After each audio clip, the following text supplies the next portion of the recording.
আসসালামু আলাইকুম, আমি এস এম ইব্রাহিম হোসেন। আজকে আমরা শিখব HTML লিঙ্কস নিয়ে। তো HTML লিঙ্কসটা অনেক বেশি ইম্পর্টেন্ট, সেজন্য আমরা যদি প্রথমেই একটা ফাইল ফোল্ডার ক্রিয়েট করে নিই। অলরেডি আমি একটা ফোল্ডার ক্রিয়েট করে গেছি HTML লিঙ্কসের জন্য। সো এই যে HTML লিঙ্কস টিউটোরিয়াল, তো এর ভিতর থেকে আমি যদি আমাদের VS কোড ওপেন করি,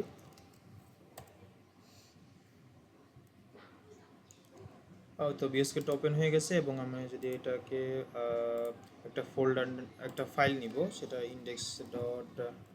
index.html নিয়ে ফাইলটা নিব এবং একটা বয়লার টেমপ্লেট ক্রিয়েট করে নেব। তো বয়লার টেমপ্লেট অবশ্যই আমরা লিখে নেব। আজকে আমরা শিখব HTML লিঙ্কস হয়ে গেল। তো আমি যদি একটা এইচ1 নিয়ে যদি HTML লিঙ্কস লিখি, HTML লিঙ্কস, এবং এটাকে যদি আমি একটু ব্রাউজার গো লাইভে যদি যাই, লাইভ সার্ভার যদি দেখতে চাই, তো দেখতে পারবো আমরা যে HTML লিঙ্কটা চলে এসেছে। এখন আমাদের লিঙ্কে শেখার জন্য প্রথমেই আমাদেরকে জানতে হবে আমাদের একটা ট্যাগ প্রয়োজন, যেটা হলো HTML এর নির্ধারিত ট্যাগ, সেটা হলো অ্যাঙ্কর ট্যাগ। সো এই অ্যাঙ্কর ট্যাগের আমরা এ দিয়ে প্রবেশ করতে পারি এবং এ দিয়েই আমরা ট্যাগটা ইউজ করি। সো এর ভিতর যদি এখানে আমরা দেখতে পাচ্ছি যে অ্যাঙ্কর ট্যাগের যে অ্যাট্রিবিউটটা আছে SREF, এটার মাধ্যমেই কিন্তু আমাদের কাজটা করতে হবে। সো আমরা যদি কোনো একটা লেখা লিখি, লাইক আমি যদি এখানে গুগল যদি লিখি, এবং এই লেখাটা কিন্তু চলে আসবে। এবং এর মাঝে যদি আমাদের যে লিঙ্কটা আছে, গুগলের যে লিঙ্কটা যদি আমরা একটু গুগলতে সার্চ দিয়ে যদি এখান থেকে যে লিঙ্কটা আছে, লিঙ্কটা যদি আমি একটু কপি করে এই যে SREF এর ভিতর যদি বসিয়ে দিই, এবং এটাকে যদি আমি একটু ছোটো করে নিই, এটাকে যদি আমি একটু সেভ করি, তখন যদি আমি এই যে গুগলটাতে আমি যদি ক্লিক করি, দেখবো আমাদের গুগল লিঙ্কে কিন্তু চলে আসতেছে। এইভাবে কিন্তু আমরা অ্যাঙ্কর ট্যাগটা ইউজ করতে পারি। যেমন অ্যাঙ্কর ট্যাগটা আরও কয়েকটা যদি উদাহরণ আমরা বলতে পারি, মনে করেন আমি যদি আমাদের ফেসবুকের কথাটাই যদি বলি, ফেসবুক না, যদি মনে করেন আমি আমাদের যে কোনো একটা লিঙ্কে, যে কোনো একটা ওয়েবসাইট, মনে করেন বিবিসি যদি আমি একটু বলি, বিবিসি যদি এই লিঙ্কটাকে যদি আমি একটু লিঙ্ক হিসেবে ব্যবহার করতে চাই, তখন আমি যদি এই বিবিসির লিঙ্কে গিয়ে যদি আমি এটার লিঙ্কটা যদি কপি করে যদি এখানে যদি এই অ্যাঙ্কর ট্যাগের ভিতরে যদি এই লিঙ্কটা বসিয়ে দিই, এবং এখানে যদি আমি নিজে লিখে দিই বিবিসি, যাই লিখে দিব বিবিসি, অথবা আপনারা যা কিছু নিউজ চ্যানেলও বলতে পারেন। যেমন আমি যদি নিউজ চ্যানেল লিখি, নিউজ নিউজ লিখলাম, নিউজ লিখে যদি আমি এটাকে এখানে একটা ব্রেক ইউজ করলে বেটার হতো। ব্রেক ব্রেক ইউজ করে যদি ব্যবহার করি, তখন এখানে কিন্তু নিউজটা চলে আসবে। সো নিউজ চলে আসলে আমরা এখানে দেখতে পাচ্ছি নিউজটা চলে আসছে।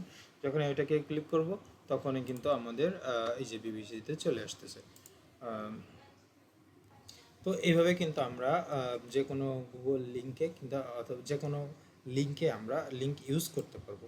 এখন এখানে একটা ব্যাপার কাজ করে যে আমরা এটা লিঙ্ক হিসেবে ব্যবহার করলাম, কিন্তু আমরা অনেক সময় দেখি আমাদের বিভিন্ন ওয়েবসাইটে, যদি মনে করেন যদি এই যে এখানে কতগুলো আছে, যে হোম থেকে আমি যদি নিউজে ক্লিক করি, আলাদা একটা ওয়েবসাইটে, মানে ইন্টারনাল ওয়েবসাইটে, তাদের ওই ওয়েবসাইটের ভিতরে চলে যাচ্ছে। আমি যদি স্পটে ক্লিক করি, স্পটের এসে চলে যাচ্ছে। সো এইগুলোও কিন্তু আমরা আসলে তৈরি করতে পারি। যেমন আমরা যদি একটা আলাদা একটা ফাইল তৈরি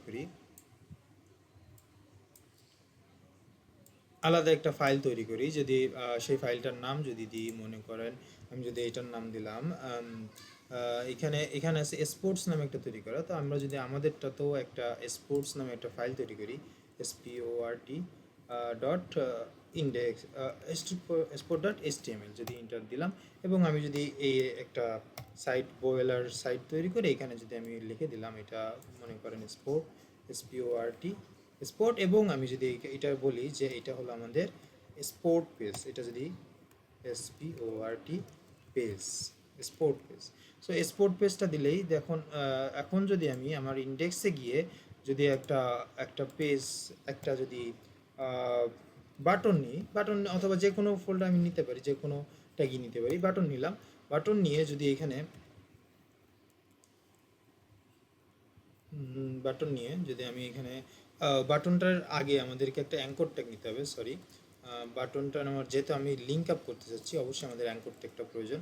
সো অ্যাঙ্কর ট্যাগটা নিলাম, অ্যাঙ্কর ট্যাগটা নিয়ে এর মাঝে যদি একটা বাটন নিই, বাটনটাতে যদি আমি বলি, এটা বাটনটার নাম দিলাম মনে করেন ইন্ডেক্স স্পোর্টস, যেহেতু আমরা স্পোর্টটা নিয়েছিলাম, স্পোর্ট নিলাম এবং এটাকে একটা ব্রেক ইউজ করি যাতে করে একটু নিচে চলে যায়।